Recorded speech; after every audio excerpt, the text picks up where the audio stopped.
Rebel, what's going on, man? How are you, brother?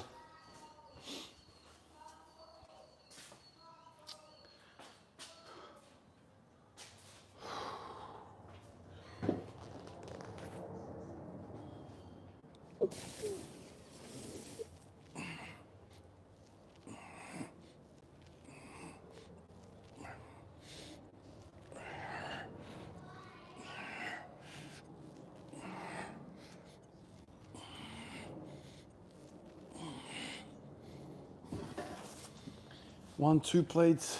Let's go 2.5.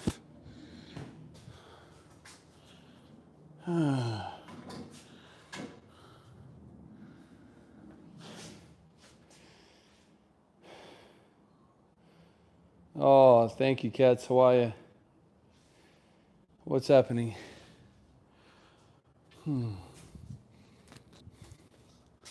Little boots. Little boots.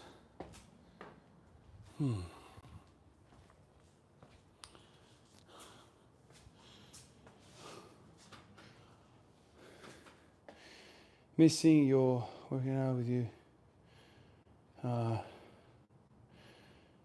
Yeah, I hope she's back too as well. Oh, man.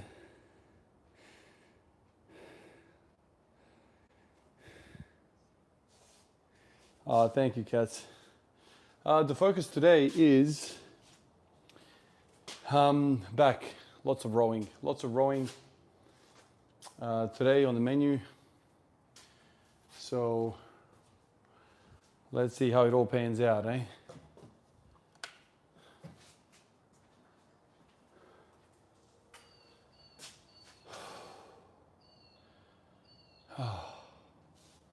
Wish I had like a big screen that I don't have to, like a big screen that I can just see the chat.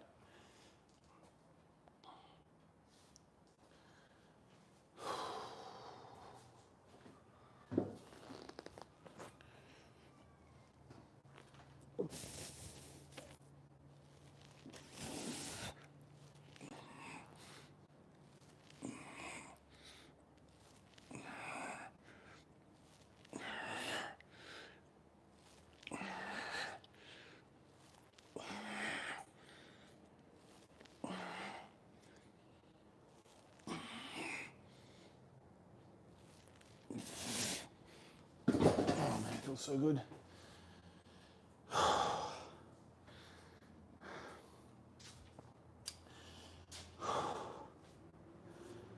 That pause at the bottom really changes it.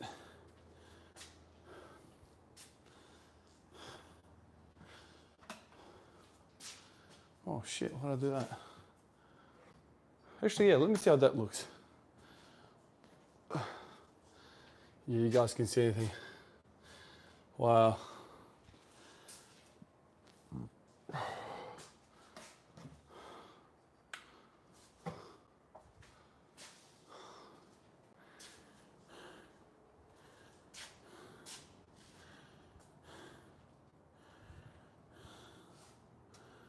Thank you, dude. Appreciate that, man. Appreciate you always, dude.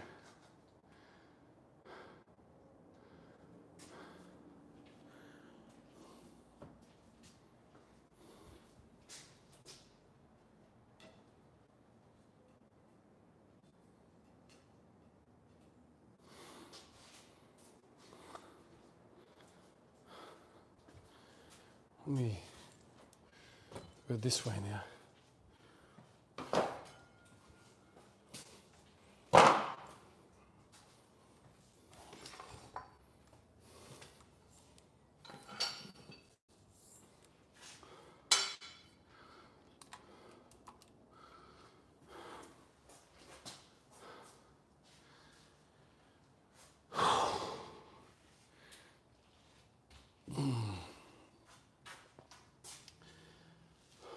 Hey, Max, what's going on, man?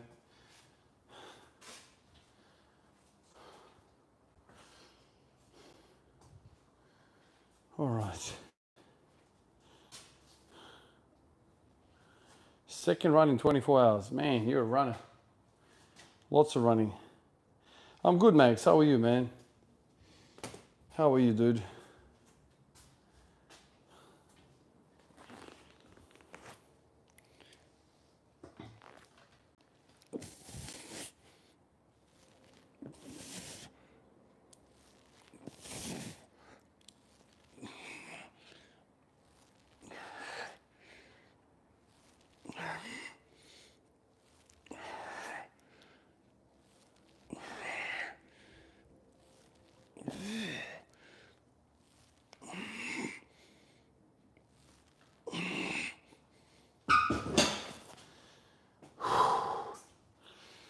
That feels good, man.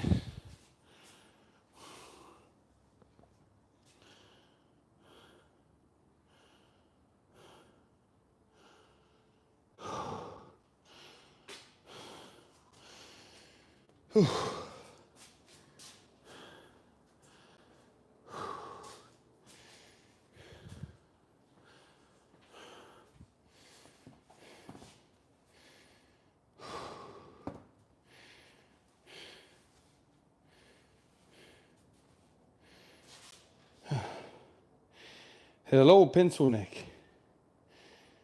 Whew.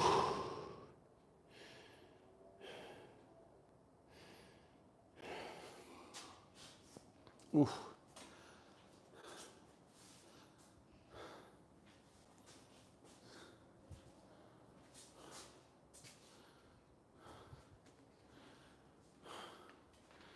How are you guys going? Anthony, what's going on, man? Back again for another session,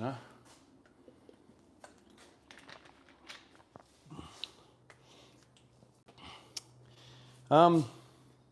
My grip is still screwed, Anthony. Like, I don't know. I think I've done too many sets the other day.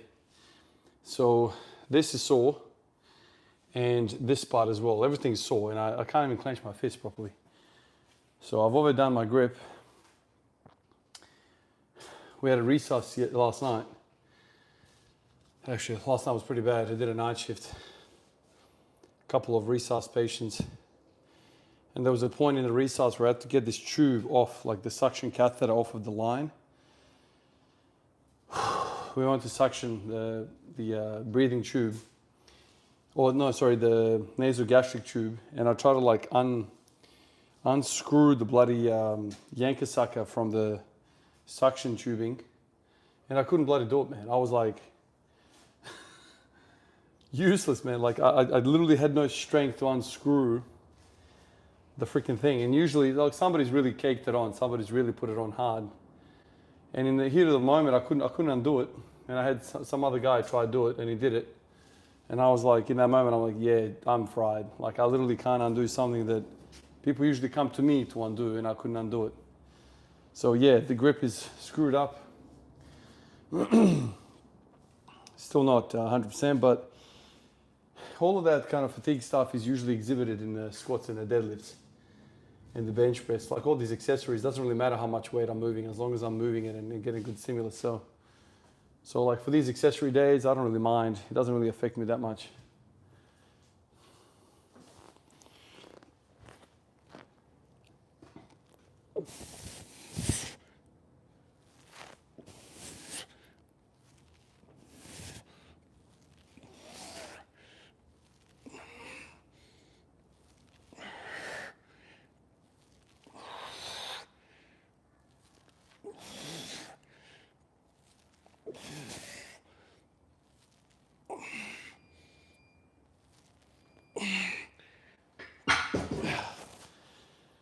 Okay, that's 3 sets of 2.5 plates.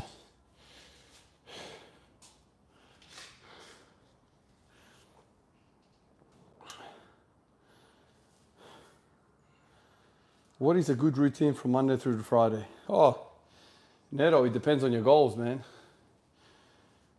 What are you training for? It all starts with that. Like, it doesn't really matter what I tell you if it doesn't make sense for your goals.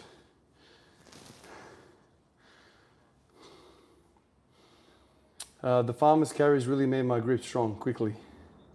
Yeah, it's a great exercise. I love farmers.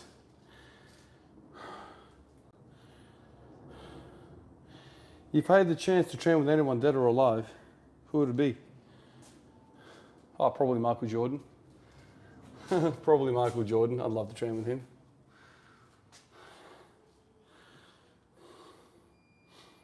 Are you benching tonight?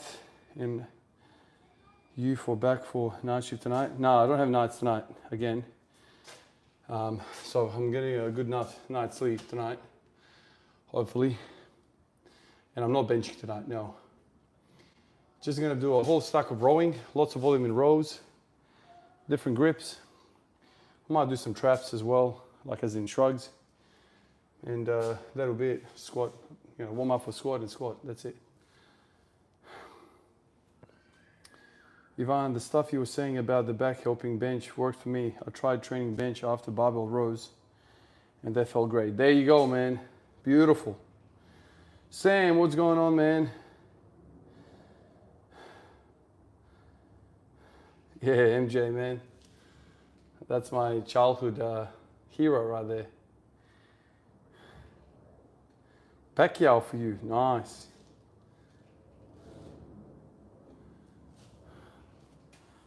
Yeah, I feel like back is good for everything, man. That's one thing that I realized is no matter what you're talking about, back is a common denominator for everything. You can't go wrong training back, man.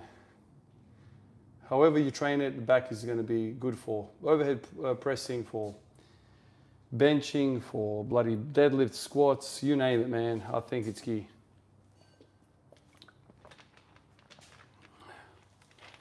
All right, so that was 3. I got to move a bit quicker tonight because it is cold. Freezing my little ass off here.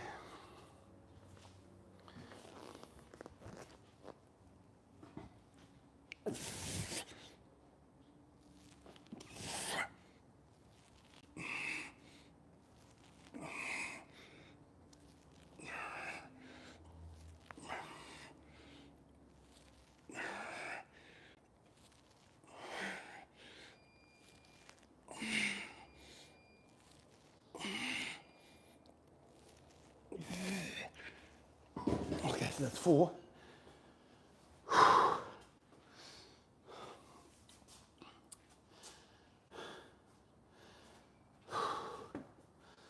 Rushing through this. Keep the momentum going.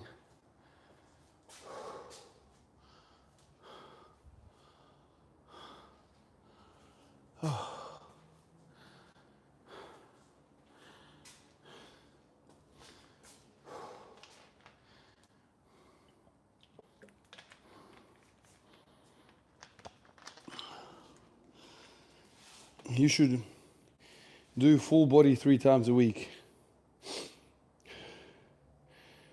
You should do 3 times body a week.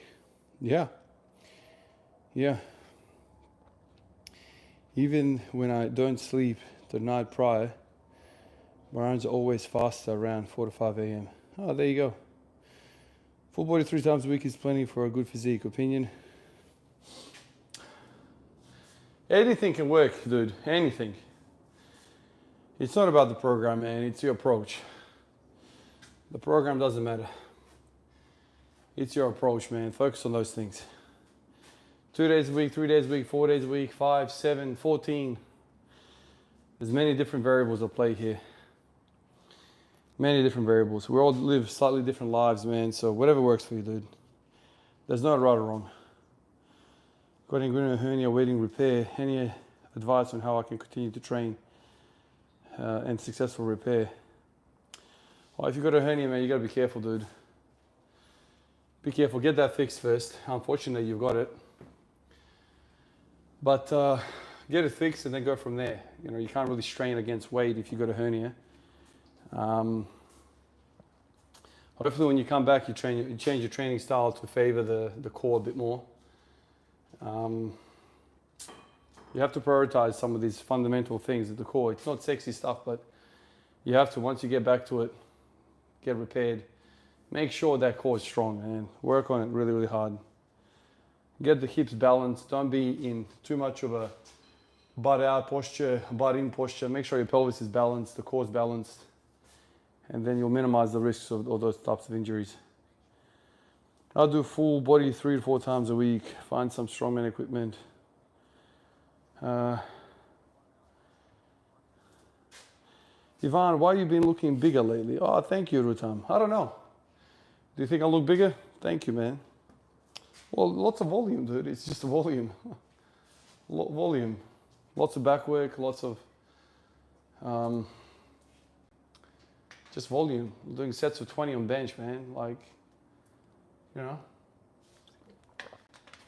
When you move away from all those singles and things, you start to kind of pick up a little bit in size. And then when you develop a bit more size, you feel stronger, and it's a upward spiral.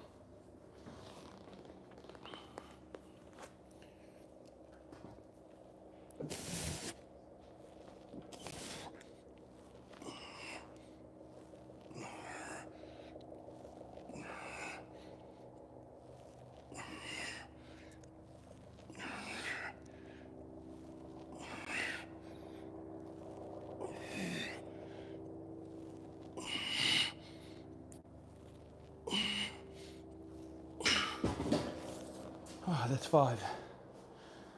Whew. That's 5. We'll go up to 7.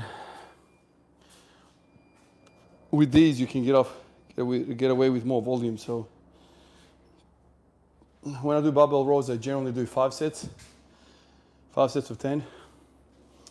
But with this, you're capable a bit more because the low back is not in the mix. So I'll do 7 sets like this, and then 7 sets like this. And then I'll do some squatting, warm up a bit.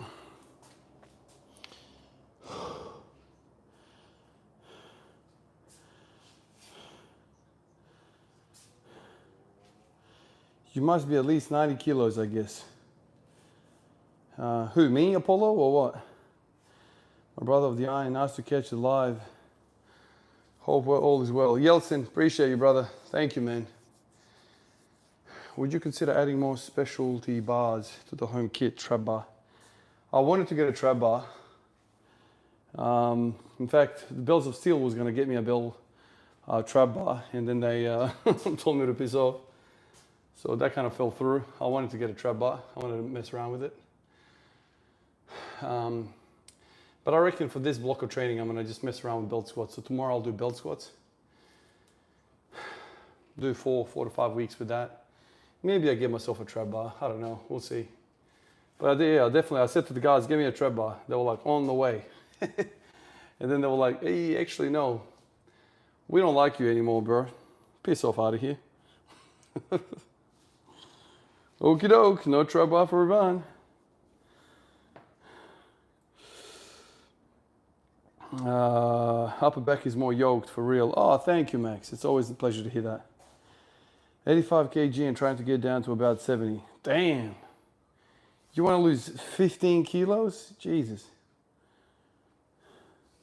Yeah, Rutam, I'm 103 kilos, probably 104 kilos. Yeah, I'm 185 centimeters, man. In these shoes, probably 187 centimeters. So I'm not a short fella. So with height comes size as well. So I'm 185 centimeters with no shoes, and I'm 103 kilos. Yeah. You feel stronger when I'm lighter. More stamina equals more strength to me. Grudge, I've never heard anybody say that. I don't think there's too many people that are going to say that they feel stronger when lighter.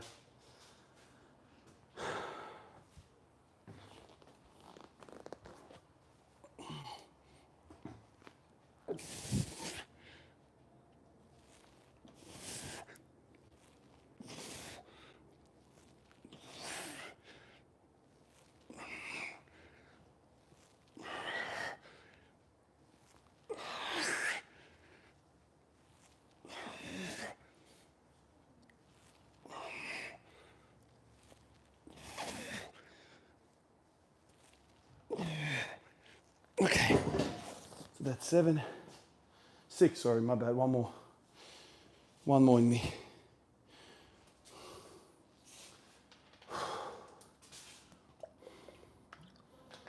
Mm? Mm.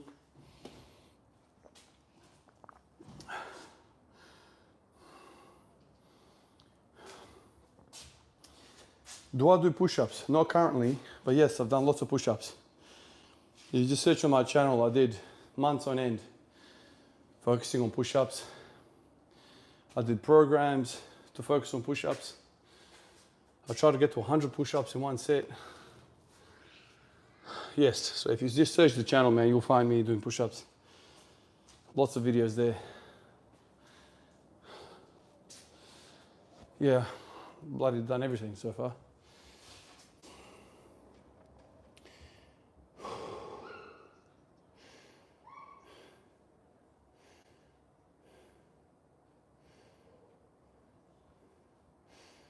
Do you feel it gave you better body control? I'll check out your vids. Oh, what do you mean by body control? In what sense? I don't think you do push-ups for body control. I don't know. It depends how you do them, really, I guess. I just wanted to get to 100 push-ups in one set. Like I thought that's actually still one of my goals. And I try to do grease in the groove. I try to do all sorts of stuff. But I never got to 100 push-ups. I was far away, really. But all of that was done like in the mix of trying to also progress the squat and all that. So it's kind of hard to make everything go. Oh yeah, for sure. No, the core is definitely active when you're doing push-ups. That's for sure. No, push-ups is great, man. I'm a big fan. But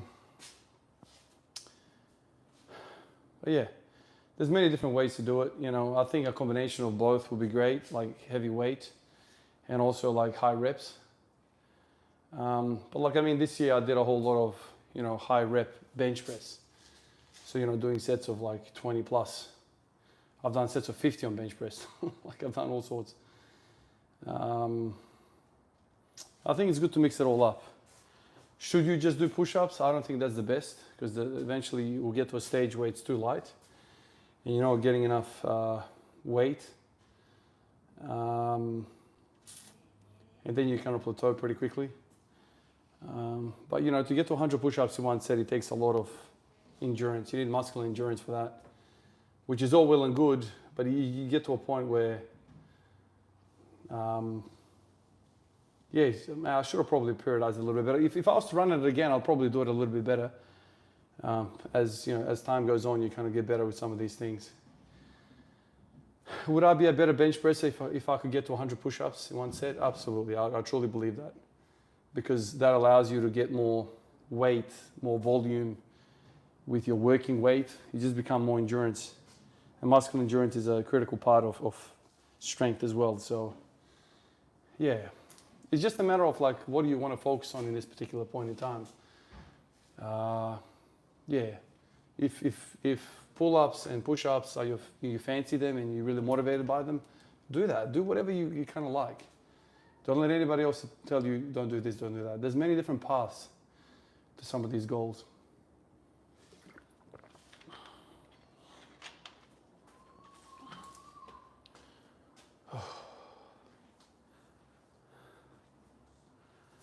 All right, one more set here. And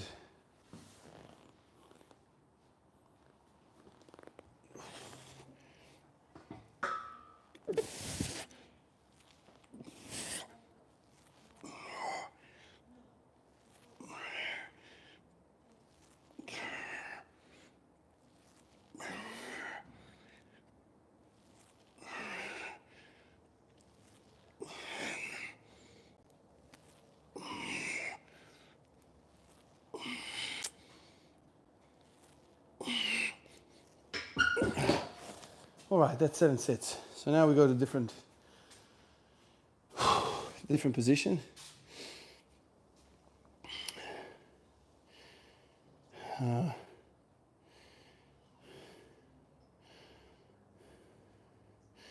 found to activate the core was the yoke carries. Oh, I'd love to do yoke. I would love to do yoke, man. For sure. I'd love to get a yoke and just carry that shit around the backyard. I would really love that. Oh man.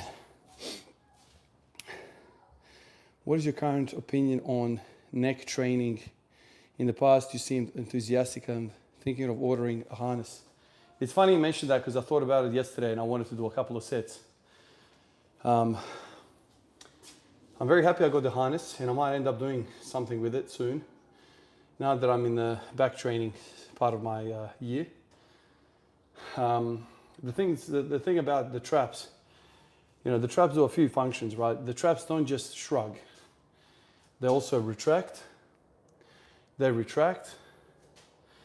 They also stabilize your arm when it goes overhead. The lower traps do that. And also they control a lot of the neck movements. So they do this, neck extension, head retraction, they do some of that stuff as well. And so if you look at some of the wrestlers, how they train, a lot of focus on the neck control, obviously. And you see a lot of them have really strong upper backs. So if you want to get the traps engaged, probably you wouldn't hurt to also train this business, you know, like neck. Obviously, just be careful with it. You don't want to mess up your neck. So don't go too heavy. You know, high repetitions is probably best for that. But training this is great. You know, really good idea.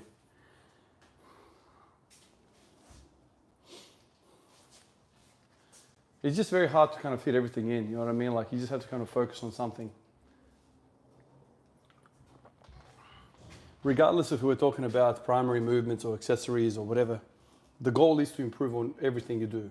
So if you're doing rows over the course of these few weeks that you do that, 4, 8 weeks, whatever, try and get more weight on the bar, try and get more reps, more volume, like you're trying to progress it. Progressively, you know, move. I mean, regardless of what you do. So if you do 100 different exercises, it's going to be very hard for you to progress on everything. So my thing is I always try to focus on a few things. So right now the incline row is a big staple. I introduced also some like shrugs. And not every exercise is going to lend itself nicely to like more weight on the bar or whatever. Some things are better for higher repetitions. Like for the head harness, I'm thinking like maybe it's better just to add more reps in, because you don't want to like, you know, crank your neck that much, especially if you're not a wrestler or an MMA guy and you're not very experienced with neck training. Start very slow, man, and just start accumulating nice volume, get a nice burn, that kind of thing. That's the main thing, I think.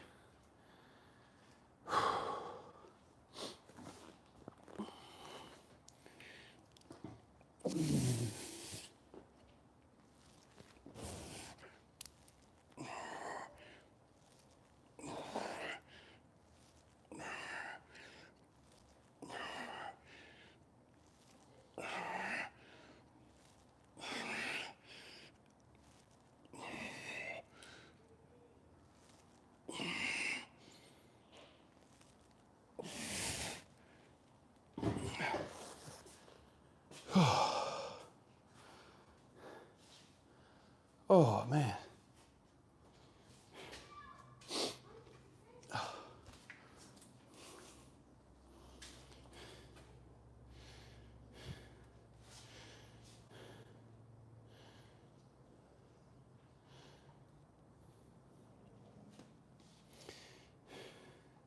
The best thing about these chest supported row machines is that they really allow you to stretch out, like really stretch out. When you're doing barbell rows, that stretched out position seems to put a lot of strain on your lower back.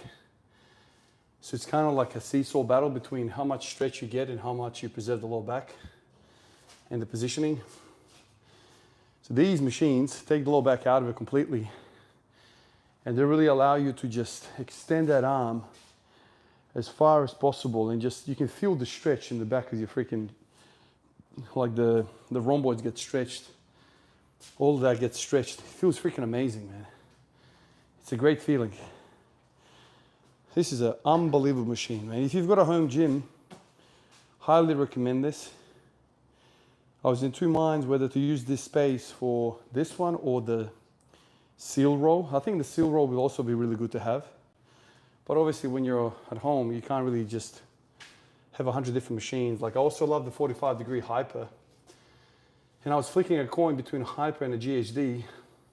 The reason I went for the GHD was because I kind of figured in my mind that if, God forbid it doesn't happen, but if I ever injured my back, that's also a traction device. You can literally just get in it and sit there and let the traction kind of separate that vertebra and kind of make it nice. So I went for that. With this thing, it's easier to get in and train. Removes the lower back, whereas I feel like I've kind of made myself a seal row. And with the seal row, like when you get to a certain weight, you end up using your lower back. You end up using the freaking hamstrings and all sorts. So it's less of an isolation movement compared to this.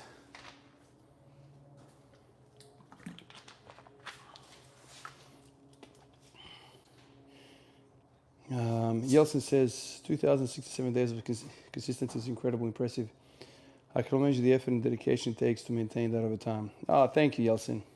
But you know, like I said to everyone, I just take them one day at a time. I never thought about this as a long journey. It's just one every day. One effort every day. And you kind of stack them up, man. That's what life is. You live in the moment. You focus on what I can do in the next couple of minutes, in the next day, and then you go from there. You don't worry about tomorrow. Every time you wake up, it's a lucky day. You know, you plan the day and try and get the most out of it every day.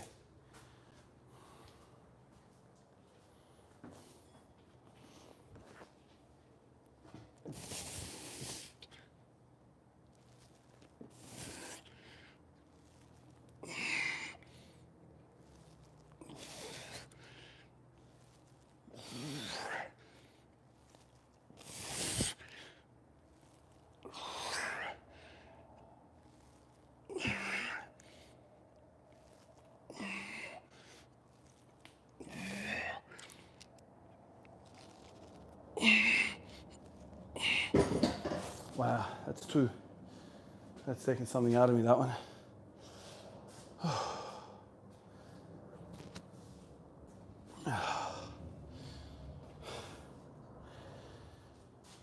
What sort of phase are you in right now? I haven't seen you going for anything heavy lately.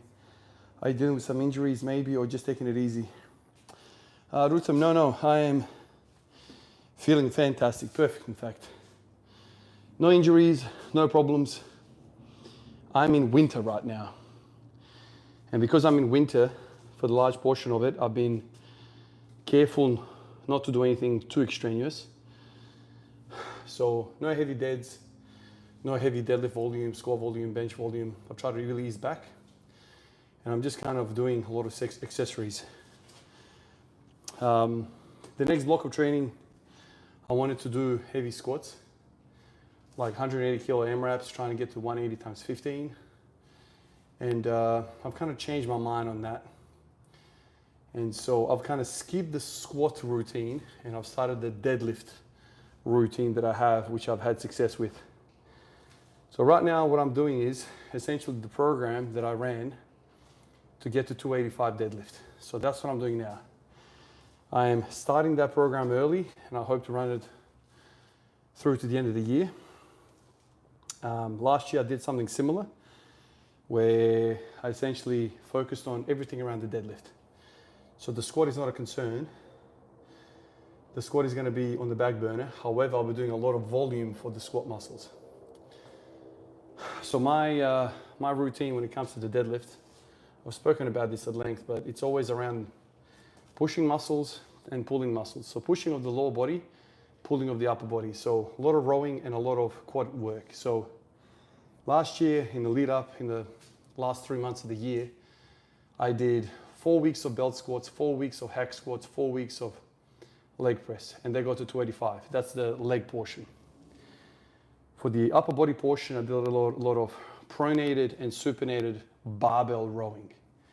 So I did that. So each of these leg and back days had separate days. In between, I did a lot of farmer's carries, suitcase carries. So it was a 7-day split. A lot of that stuff. I also did a bit of benching as well in that period. Like maybe once or twice a week, I would hit sets of 20, I think.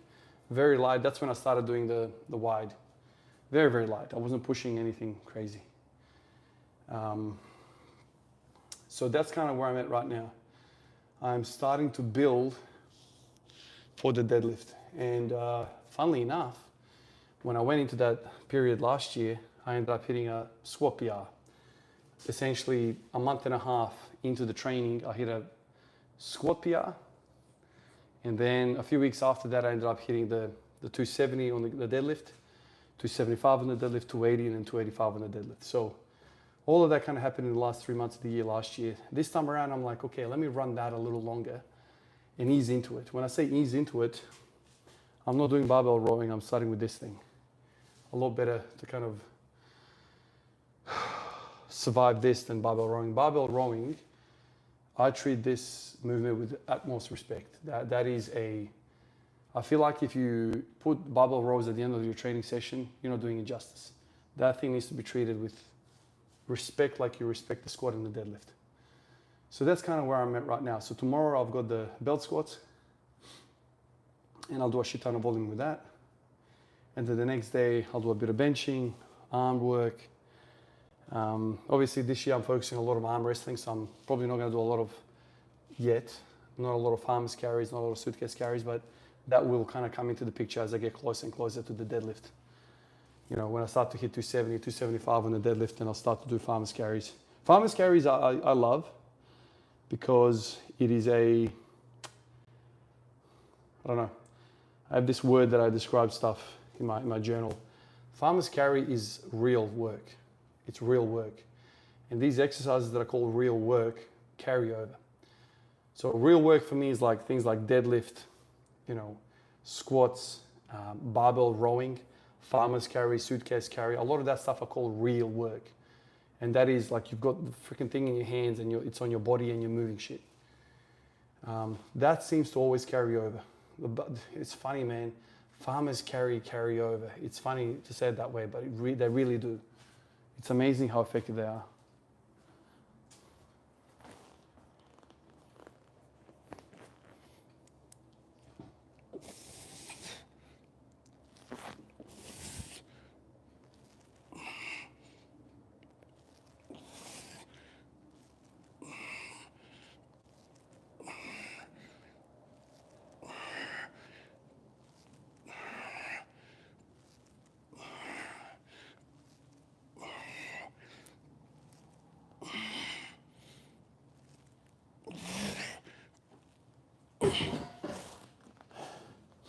That's 3.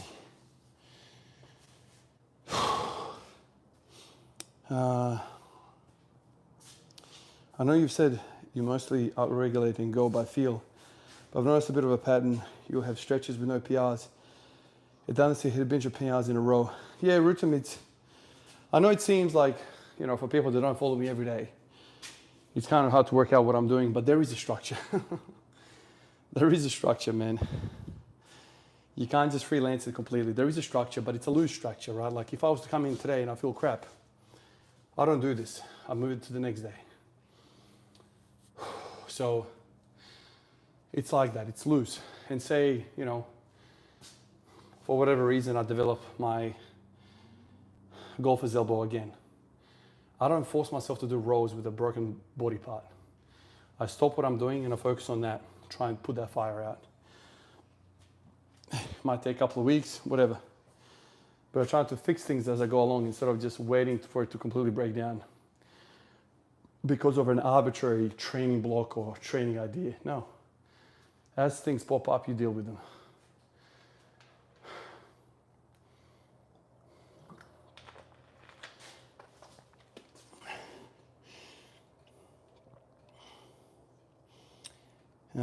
Working out is an all or nothing thing, I've learned. I don't quite know what that means. You can train and be happy without chasing all the time. Why do you think push-ups work requires so much more warm-up when compared to pulling work? I've definitely learned that as well. I agree with that.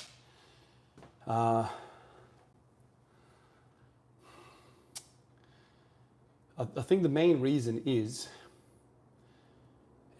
just joint health. When you are pulling, your joints are separating, let's say. They're decompressing. Things, we like to hang, we're like monkeys, right? We're monkeys. We're very close to the monkeys kind of makeup. So we're supposed to hang a lot. Lots of hanging, makes the body feel good, fluids get into the joint spaces, all that stuff. Pushing is the opposite of that. So there's compaction. The joints get squeezed together more and more and inflammation happens. So I think it's something to do along those lines. That's just my gut feeling. I don't know exactly why, but that's what I would say. Pulling is just a decompression type of work for the most part.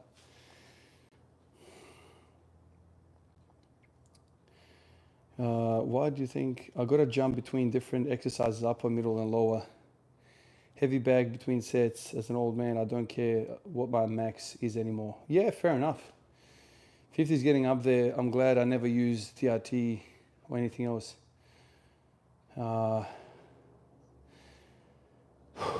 Yeah, it doesn't really matter what your goal is.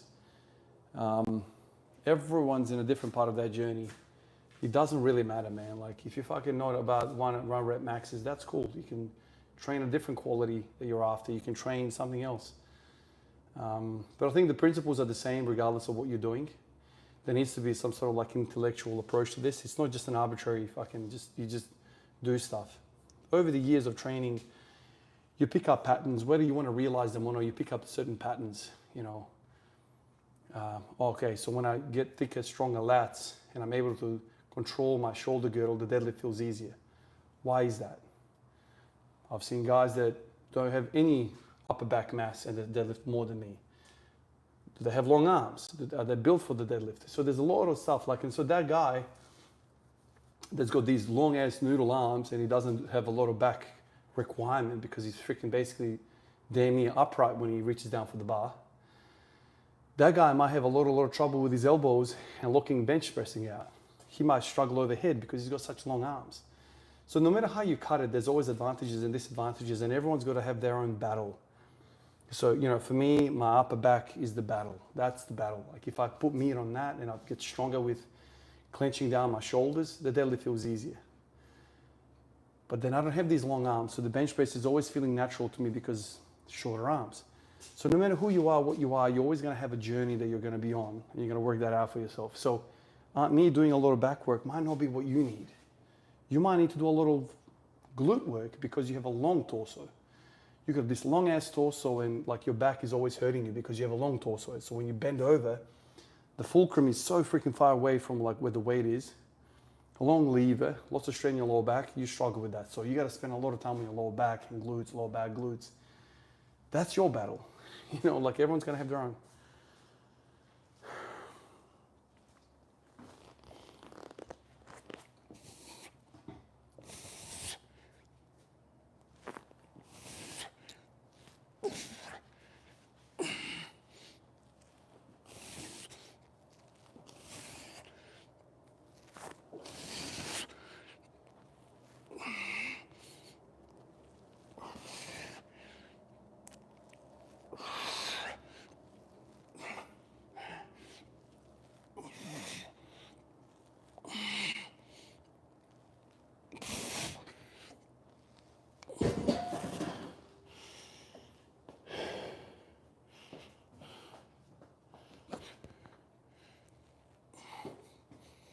Gotta get comfortable.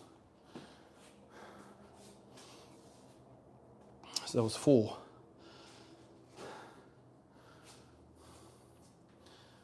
And there you go. Good job, Grunge. Doug, hey man. What are your thoughts on Mensa's philosophy of minimalist go-to failure training? I'm currently trying it out. Yeah, Doug, I did that. I tried that a few times in my journey. The last one being last year with the MRAP sets with squats. I was doing 180s for 180 kilos on the squat for MRAPs, and that was the idea of Mensa, right? Like come in, one set, fucking give it everything you got, rack it, and piss off on out of there. I did that, and it is great, But I tell you, man, that is mentally draining. It is mentally draining to think that every single time you come into the gym, it is war. Lots of anxiety, and that anxiety did bleed into like my everyday life. So like I'd be going to sleep, like let's say a couple of weeks into this, and I'm like, fuck, I've got that grueling set of squats tomorrow. And then it started playing on my mind. I'd kind of worry me, like low key kind of stress. And then on the day I'd walk in here and I'm kind of like dragging myself in like I'm gonna fight a big boss. And so it kind of waned on me a little bit. It was really like punishing me and my willpower. Training became less fun. Great feeling once you rack the bar after doing the set, great feeling, but we started to kind of take the fun out of it. As you know, I love to come in here and I love to train. And I like to be a calm trainee. Like I don't like being amped up and running around and buzzing.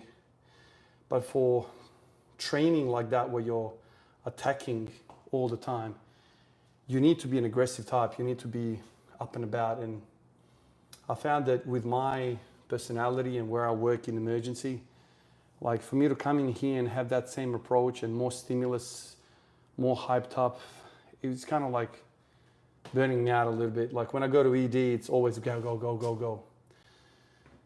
So I kind of wanted a training style where I can just be calm and train calm and not just have every part of my life maxed out, So I like the volume, still train hard and, let's say push to failure or whatever, but dude, like Mensa's style of training, like you're going beyond failure, man. Like you're tapping into your freaking soul to get another rep. And so while effective, it is very, very fucking exhausting, dude. And it was really making it not fun. That's kind of the take-home message in all of this. And the funniest thing of all is that when I did the Mensa's kind of approach, it's an unfair thing to say now because I got sick after those, 6-8 weeks that I did that 180 AMRAP period. I ended up with 180 for 13, but then I got sick, and I got sick pretty bad. Like obviously kind of that period ended up into the winter here.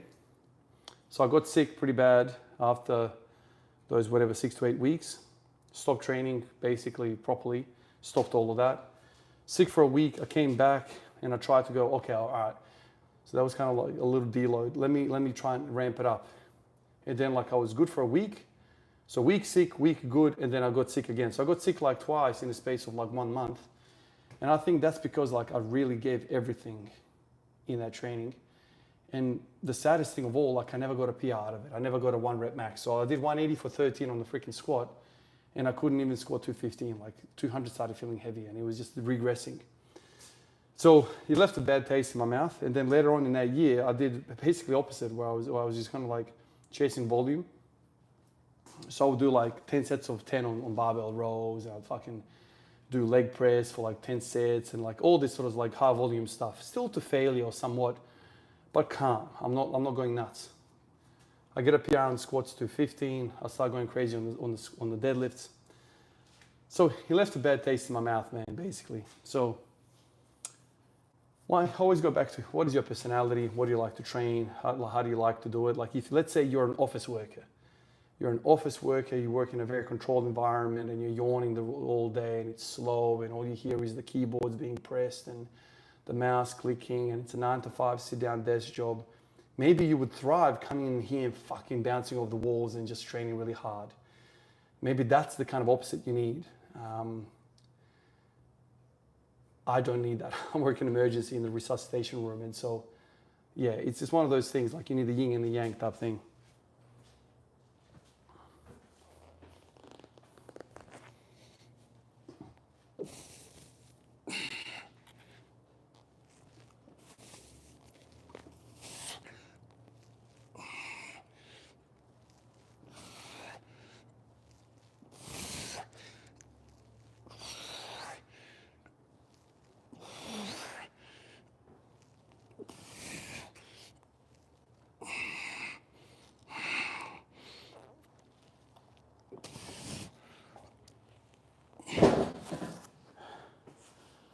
All right, that's 5.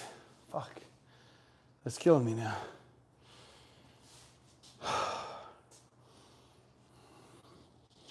Yvonne, what time is it there? Where are you at? Early M for a Million Island. What time is it? It is almost 7 p.m. here, man.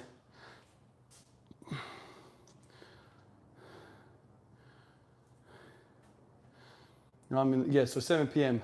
in the afternoon.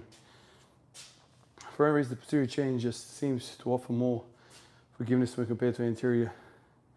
Yeah, and that's probably dependent on who you are. Hey bro, heavy block pull, 2-3 reps. Moser, depends, man. Depends what you need. Block pulls, if you're struggling with the top end of the deadlift, yeah, probably. I gotta tell you that I unintentionally did Mensa's philosophy last year, and it took my squat from 130 to 180, 3 months exactly. I just did 2 sessions with 5 to 6 sessions and 3 reps. Oh, Doug, is that really Mensa's training? To do 3 to 8 reps, 5 to 6 sets per session. Oh, so you did other exercises. Yeah, okay. There you go, huge progress, man, amazing. So maybe you're the type that needs to do this more. Also, what if all you do is block pulls, pause deadlifts, or reverse hyper? Is that enough to build the deadlift? Most again, man, it just depends on what you need, dude. I don't know anything about you, man. I don't know where you're struggling in the deadlift. I don't know what your weakness is, where you are, where the roadblock for you is. It might be that's what you need. Just might be. I could never do Mensa's philosophy if I was to train every day. I need 3 days in between. Yeah, it makes sense if you're going to send it like that crazy. It comes down to inadequate recovery. I rarely think we hit the gym 100% recovered. They're probably right. You are probably right. That's probably something that I struggle with the most. I push too often, too hard. And I lose myself in these training sessions. Because, once again, training is not just for the body. There's a lot going on. De-stressing, having fun. I love to do this. So it's not just chasing results. Like if you're just results focused, you might be probably the best progress, right? But if you come in here to have fun and you come here to explore and you have an intellectual need to kind of test things and work on things and feel your body and prehab, rehab, you genuinely enjoy this stuff, then your probably progress is not going to be the best because you've got several different storylines that you're running with.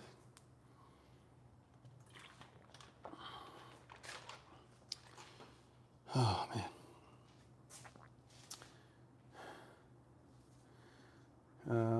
We should count your volume. Yeah. Was watching all the videos, realized I haven't heard you say poppy in ages. I remember that your comment section used to be all poppy, this poppy, that. Fun times. Whatever happened to that word? Yeah, I don't know, man.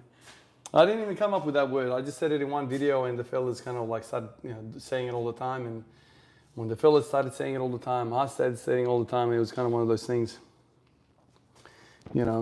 I said I felt poppy one session. I was popping off the bottom of the squat and somebody was like, poppy gang. That's how it started.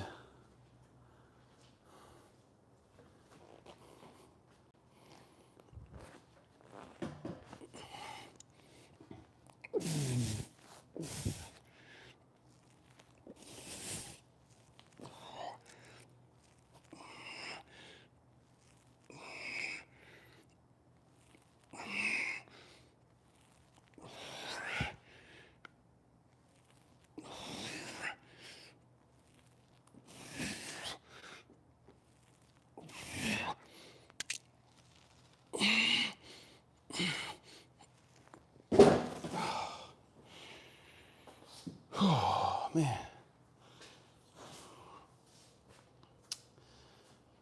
All right, one more. And we'll do some squats and some shrugs, I think. Finish off with shrugs.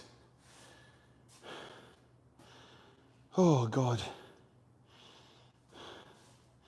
Yeah, he tended to go 5 to 10 rep sets. Keep down to long rest periods, minimal 6 hours between each session. There you go. There you go, lots and lots of rest. Hey Miz, why man? Why is strength training more superior than cardio? Every day in my circle I always get told cardio is better for overall health. Go for an hour's walk will do the job. Gets annoying. I don't know. That's kind of the general populace understanding of fitness and health.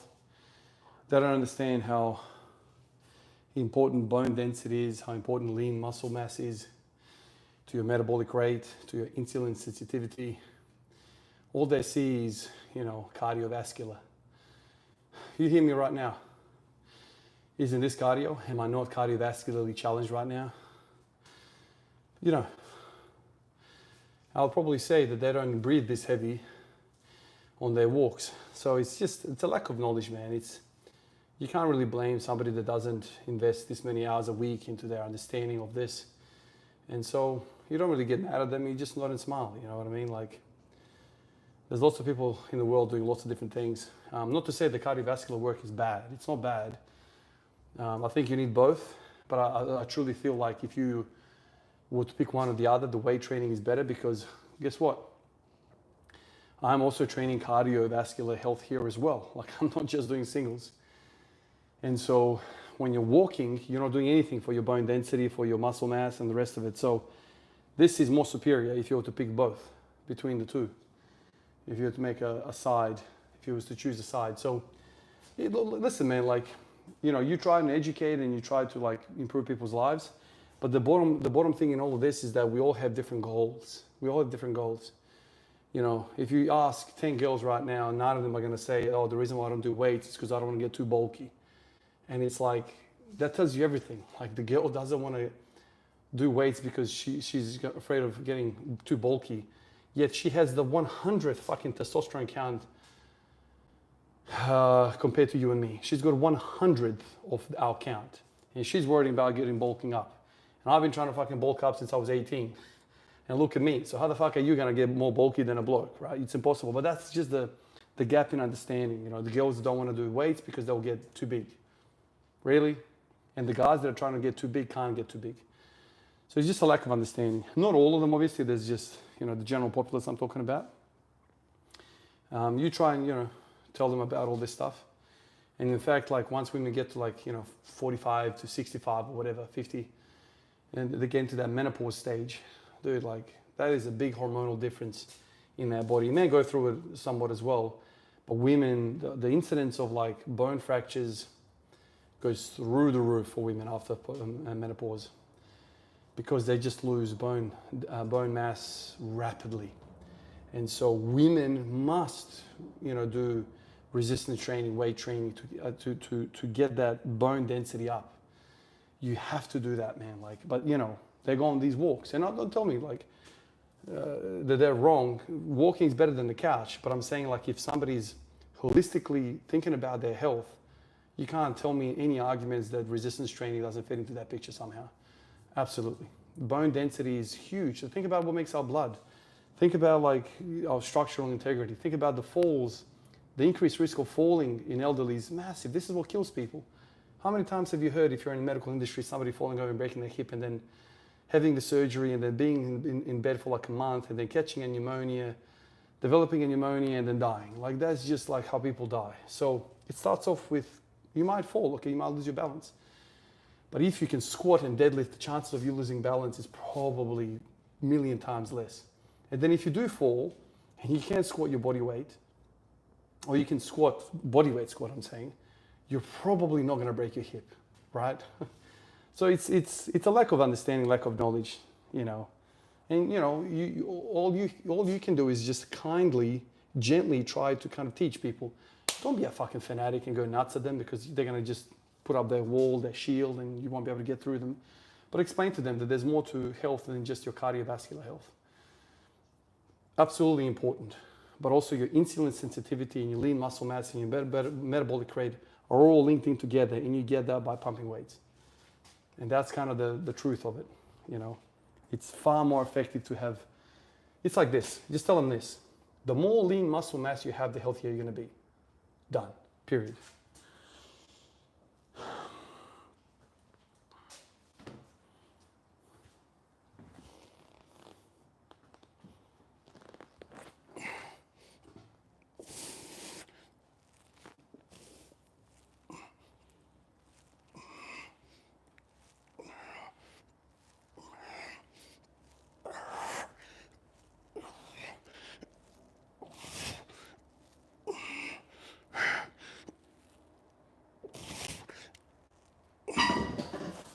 All right, fellas. Let me warm up the hips. We'll do some squats and some bloody. I'll do some shrugs as well.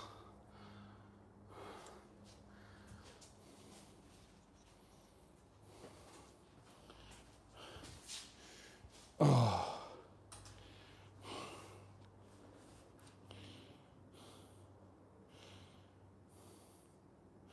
Mensa was super high intensity though, rather than greasy groove kind of approach. Yeah, exactly opposite. I'm starting doing sprints on the stationary bike on high resistance. Decent carry over to squat so far. Helps the poppiness. Oh, you bet your bottom dollar, man, it does. You're right, man. It's much more than purely physical pursuit. It feeds the soul if you do it right. Spot on, Doug. Spot on, man. Feeling poppy, Sam. I feel a t-shirt coming along. I've got a few t-shirts that says feeling poppy. Some of the fellas were requesting this stuff back in the day and they were like, make this, make that. I've got a jumper that says Poppy Gang. Yeah. I think it's the mix of the two. Probably strength and cardio is the winning ticket. But strength is usually the neglected one. True. Ever thought about Indian clubs or maces for active recovery, aka working in? We always work out, but never work in. Acquired energy from movement. Oh, thank you, Miz. Appreciate you, Miz. Always appreciate the support, dude. Yeah, there was a guy that I used to work with, Hayden. He's not watching this, I know it. He's probably the most fittest man that I've ever met in my life. He was an army guy. He was in reserves. And absolutely a monster of fitness. He would go on like 10-hour hikes in the hills here. At 3 o'clock in the morning, he would wake up. It's kind of like David Goggins type shit. And he was into MMA fighting and all that. He was basically training to become a special forces member. Very, very like strong boxing, kickboxing, MMA, all that stuff. He's the one that showed me kettlebells. And actually that red 32 kilo kettlebell is his. He moved away since. I wanted to get it back to him. I actually took it to work one day to give it to him. He was a security officer and he'd left, so I took it back home. That's his 32 kilo kettlebell.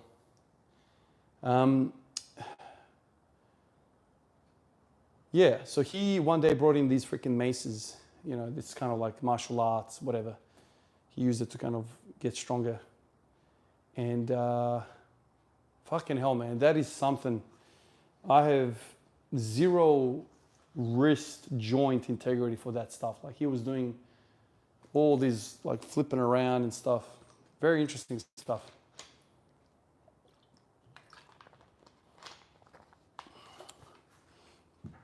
All right, let me open these hips up a bit. Oh, they're gonna be stiff for sure. Oh, fuck. Let me just do a sit right away to get the blood going.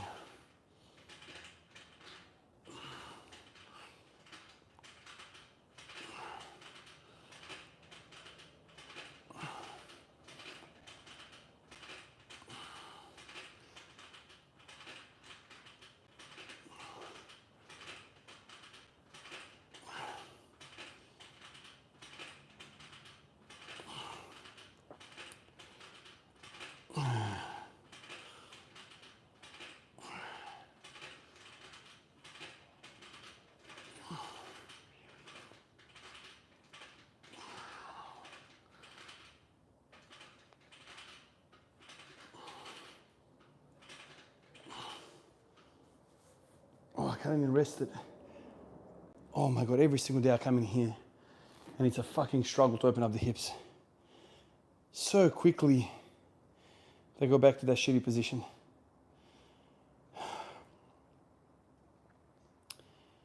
Oh.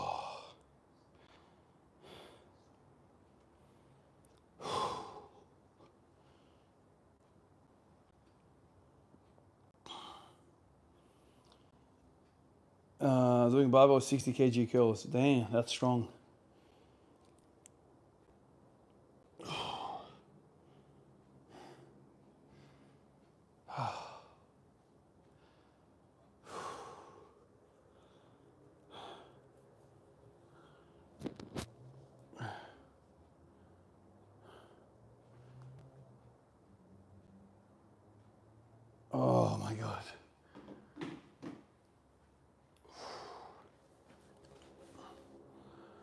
God, this is a killer.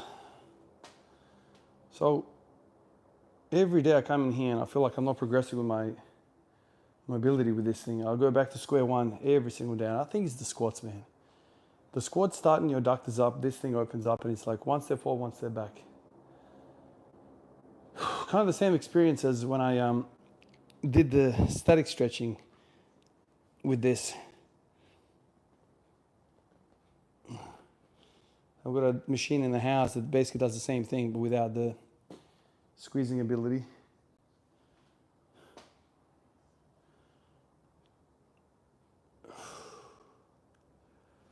All right.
Oh my God.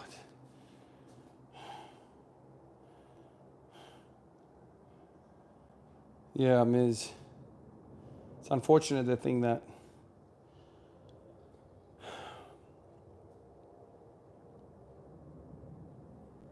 you have to do strength, man. That's the mother of all physical properties. It all comes down to strength at some point in time.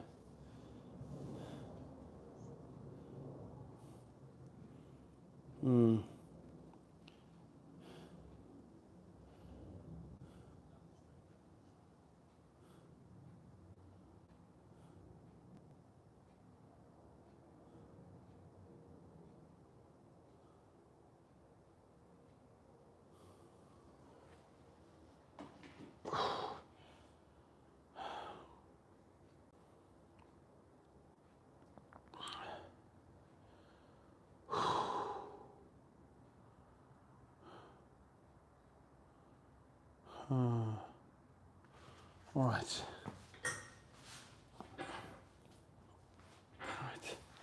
Let's do another set of this, and then we get squatting.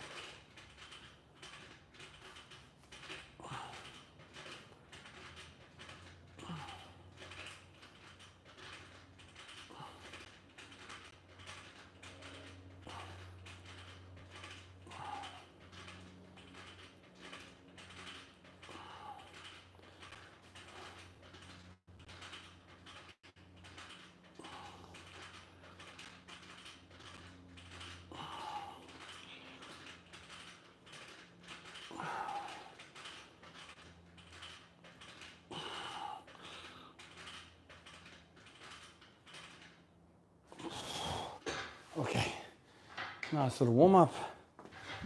Now let's get squatting. Front squats time. Front squats it is.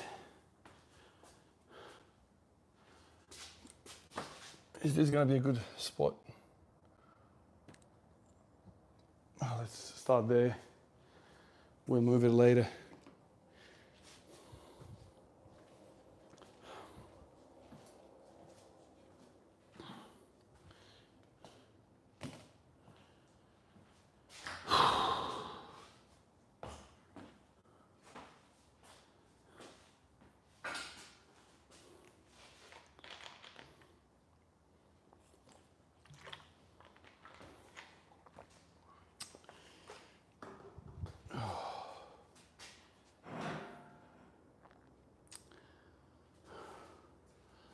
You guys are not going to see anything speaking there.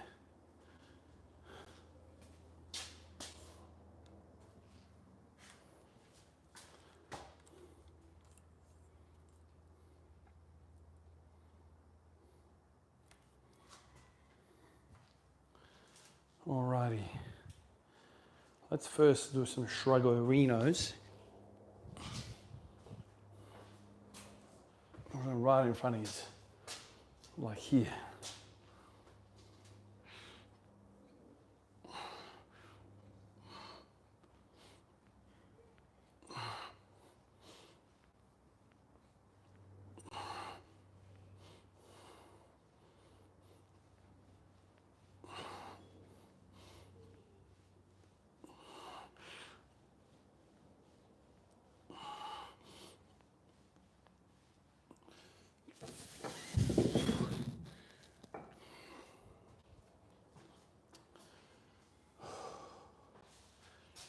Well, this is not going to work here.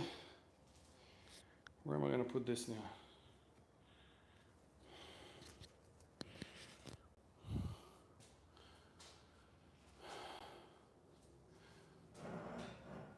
Oh my God, my forearms are fucked. I don't think I'll be able to front squat today.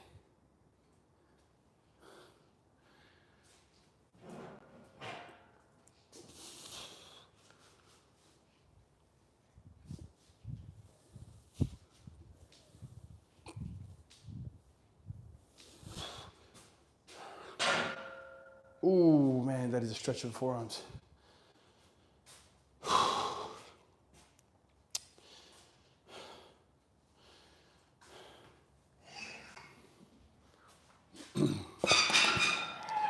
Change it up a little bit. I always feel better bloody doing front squats with bumper plates. Almost feels wrong to do it with steel plates.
Yeah, I heard about the under 16s not being able to use YouTube. Interesting. I mean, online space is crazy, man. Like in my own experience, like I'm 36 and I've had some hate mail and it's a crazy space. I kind of, as a father, I don't get too worried about those bans. The internet has become a very toxic place and we have to protect our youngsters. I don't know. It seems wrong, but it seems good at the same time. I don't know how I feel about it.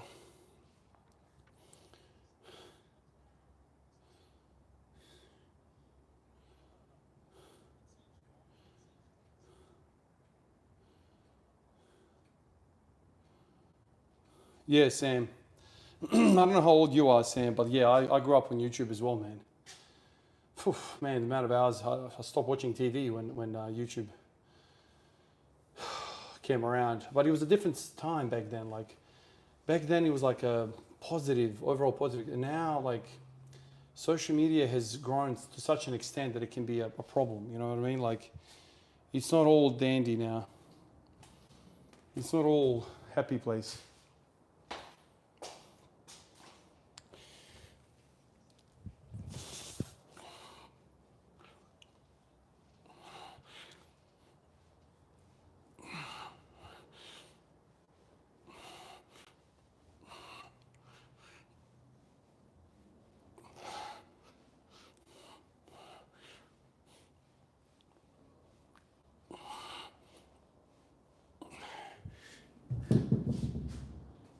so I've done that. Now I'll do this.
It's a tough argument. Do you protect them totally from it, or do you expose them to it and support so they can grow thicker skin, learn to care less? Yeah, that is true. You're 30. Yeah, that's right. Yeah, I hear that argument as well. Absolutely. I feel like 16 is a very old age. Like you're talking about year 12 students. That seems to be extreme. I think, I don't know. Maybe like under 12s, you can't do YouTube, and then at 12. Yeah, it's so tough, man. It's so tough. But it seems like, when they do all those research papers, a lot of abuse comes from it, man. Like it's just, people are harming themselves over this shit. So like, I feel like you have to do something, but I don't know, dude. It's a tough one. Not only are you strong in the weight room, but you also have, being a nurse, you have a great deal of tolerance and a deep sense of compassion for humanity. Thank you, Ms. Yeah. It's just exposure, man. Like you get to see all walks of life in my line of work, and you see the struggles that people go through, and that teaches you something. That leaves a mark on you for sure. Yeah, it used to be a positive creative space, all about showing what's possible, getting people excited, etc. Not really any beef or sharp comments. Yeah, that's right. You just look at the space we're in, the fitness community. The people that get most coverage are the people that are in some sort of drama. Some sort of drama, like you're bad because this. He shoots, back at you, and you shoot back at him. It's just back and forth beef. That's kind of what makes the drama. All the YouTube teachers went there and made their own environment. Or Khan Academy. I know about Khan Academy, and I used that to study for my medical exams, for my medical entry exam. I did that. So I know about that. Bar 2, 3, 4.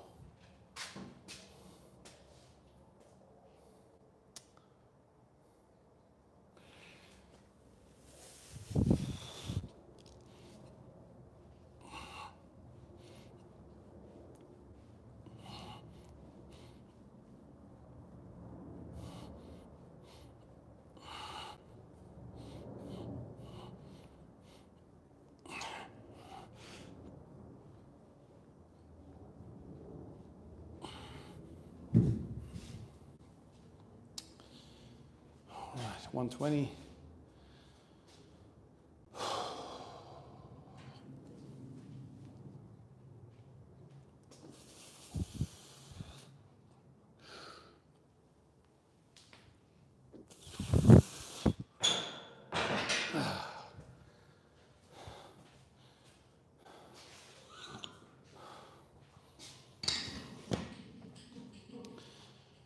Oh, man.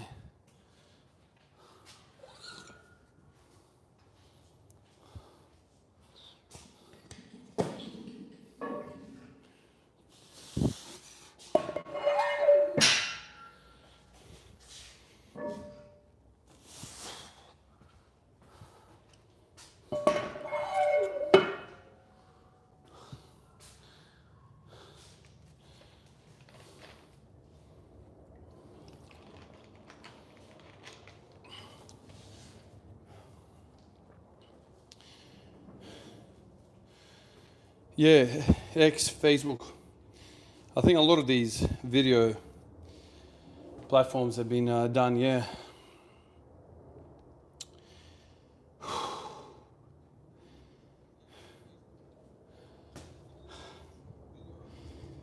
When you gonna make a DEXA scan?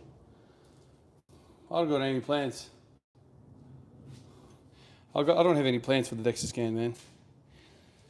That's my max right there, but I use wrist wraps and just starting out front squats. Oh, give it time. Yeah, give it time, man. Piling on the weight like this takes a bit of time. It's not, don't think it's just the quads. It's not the quads, dude. Front squatting for me, it's a back exercise, man. It's upper back, thoracic extension. Like you have to be able to, prevent the collapse. It's this, that. That's what front squat is. It's not pushing. The pushing is fine. If you can, squat 140 kilos back squat, you can front squat it as well. It's just the back cops it. So, funny story. Every peaking in my front squats, I'm also peaking in my deadlift. Always. Happened many, many times. When my front squat is on point and I'm hitting 180 on the regular on the front squat, I'm hitting 260 on the deadlift as well frequently. So, interesting observation.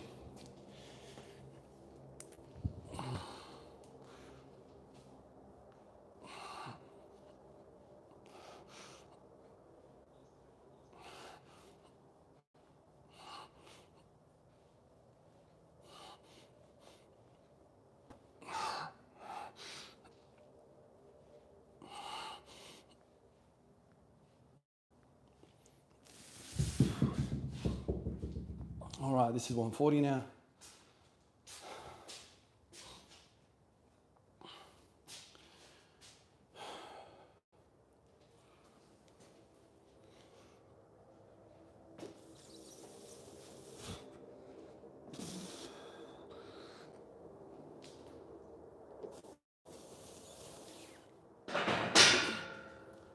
These pins are way too high. J-cups are too high for me.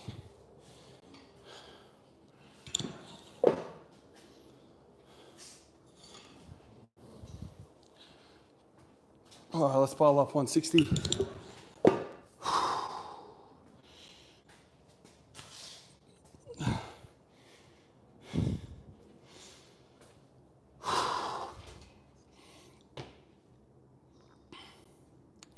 Yeah, upper back, absolutely. Do front raises help front squat? It's just scapular retraction to prevent choking yourself. No, it's not scapular retraction, man. Nothing to do with trapezius. In fact, you are scapular protraction. You're not retracting when you front squat, you are protracting. Where the battle is this. Thoracic extension, that's the battle. So your erectors. The erectors are the limiting factor. Because remember, the bar is here.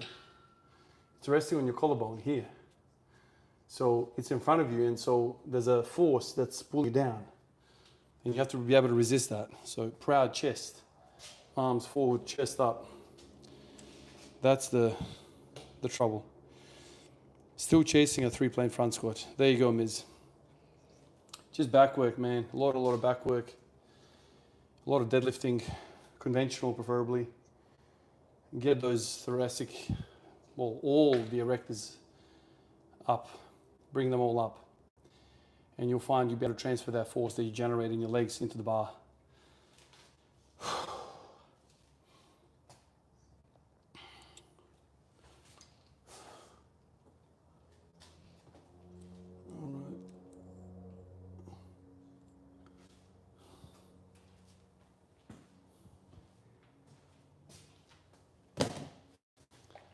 Alrighty.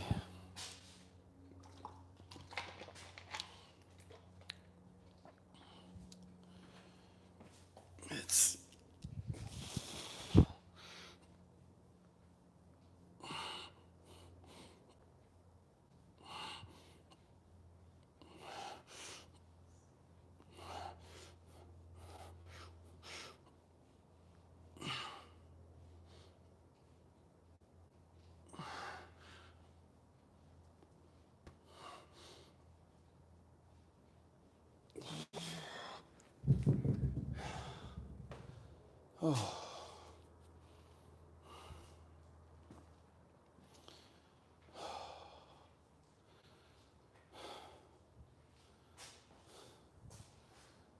After I finish this, I'm gonna drop the J cups a little lower. It's too high for me. I hate unracking it on my tippy toes. Hate that shit. Making it harder for myself, unracking it.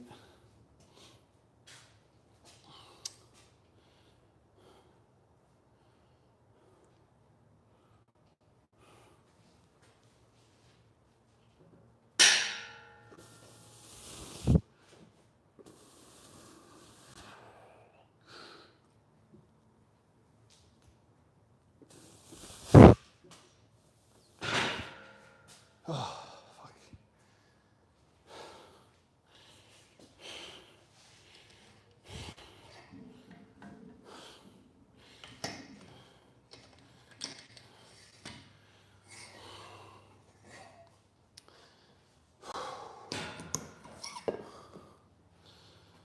All right, let's do 170. 170 in the front. That felt pretty good.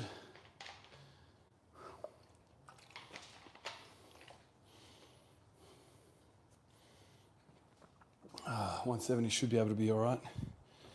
Let's have a look. Hi, Ivan. Would you be fine getting the 300 squat with a low bar position while using a belt or knee wraps? Oh, my friend, I have no idea. That is not something that I'm confident with at all. I have zero experience, so I don't even know how to like extrapolate that in my mind. I've tried low bar squatting, and I've felt like my adductors were going to tear off the bone. So maybe after a few more months of doing that adductor machine, I'll start to feel a little bit more happy to use my adductors. But it's something that, yeah, I got injured pretty bad doing low bar. So there needs to be a conditioning period for sure. Heavyweight back extensions. I love back extensions. I'm a big fan of that.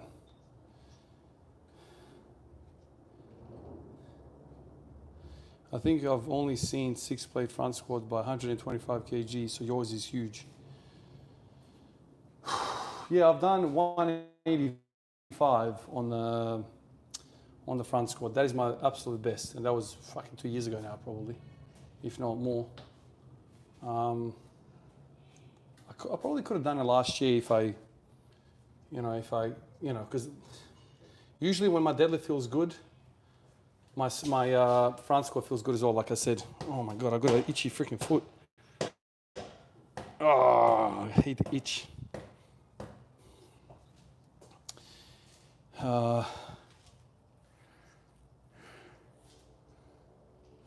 Basically supersetting, yeah.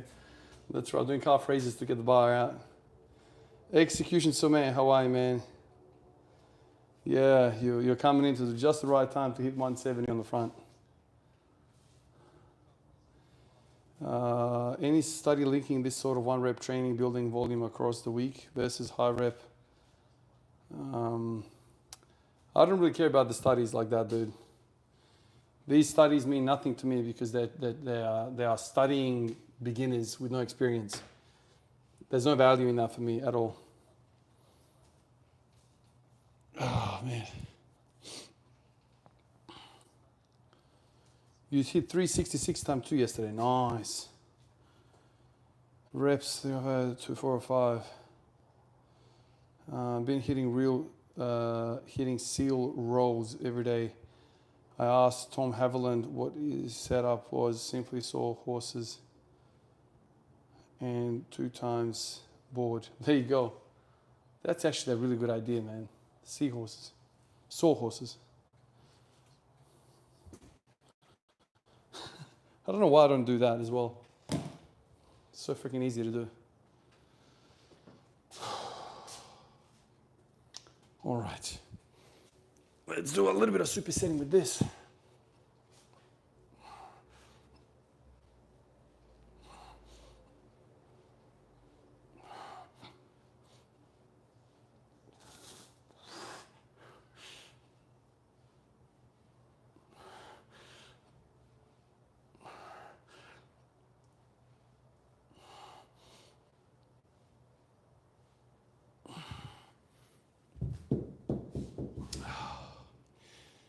All right, is this 170?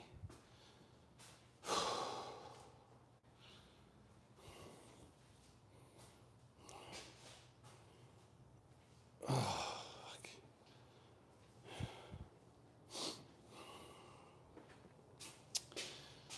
All right, 170.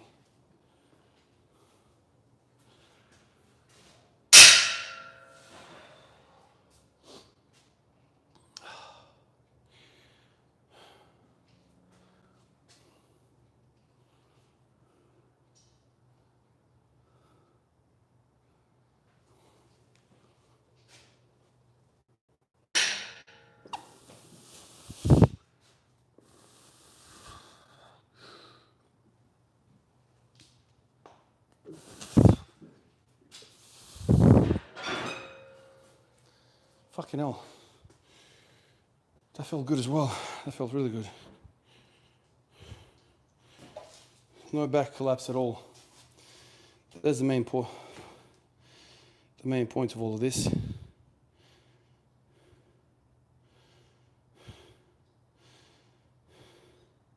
I feel like 180 is there as well, man. If I'm being brutally honest.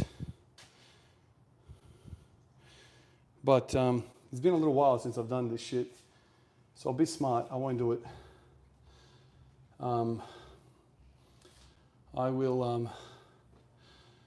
fuck, I do want to do it though. Fuck, I want to do it bad. Anytime, you know, this shit happens, you're like, fuck, that looks so good, dude.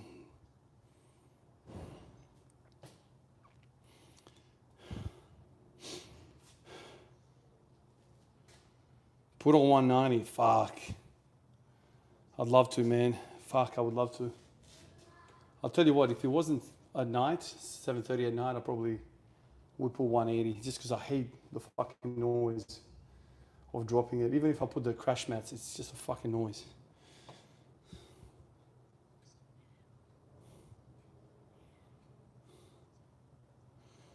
Oh, boys. Let me watch it again. It just felt good. It felt really nice. The thing is, like when you drop fucking 180 off your shoulders, it's like a fucking bomb hit it. My best mate lives down the street, and when I fail lifts, he's like, holy shit, it sounds like a plane went down in the neighborhood. Like everyone can fucking hear it. And you know, my neighbor's fucking 2 meters away from here. You know, he's got his bed there. So that's always in my mind as well. Like, fuck, I don't want to be that guy, man. And especially when I train every single day. There's always that. Oh, fuck it, I won't do it. I won't do it. But it's encouraging. It's very encouraging. So I'm happy. Happy as Larry. I'm a happy Larry, man. Bob's your uncle, mate. Bob is your uncle.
All right, boys, I think that's it from me.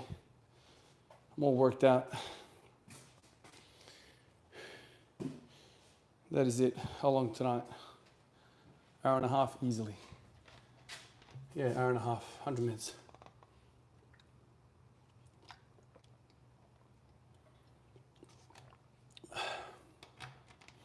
Appreciate you, boys. I need to run, shower, eat, and sleep. Chill out with the fam. We might watch a movie together, I think. I've got a bit of time for that. Pragmatic Doc, always a pleasure, man. Miz, thank you so much, man. Thanks, everyone. Willem, thank you. Josh, I'll catch you guys all tomorrow, probably same time. I reckon same time tomorrow. I'll catch you guys again for another sesh. Tomorrow is going to be lots of belt squatting. Belt squat day. Lots of belt squatting. So looking forward to that, actually. Yeah, I did my back workout first. A lot of rowing first, and then finished off with some front squats, and that's it. Appreciate you guys. If you can make it tomorrow, I'll see you tomorrow. If not, I'll catch you the next day maybe. Like always, appreciate you fellas, and I'll catch you in the next one. Peace out.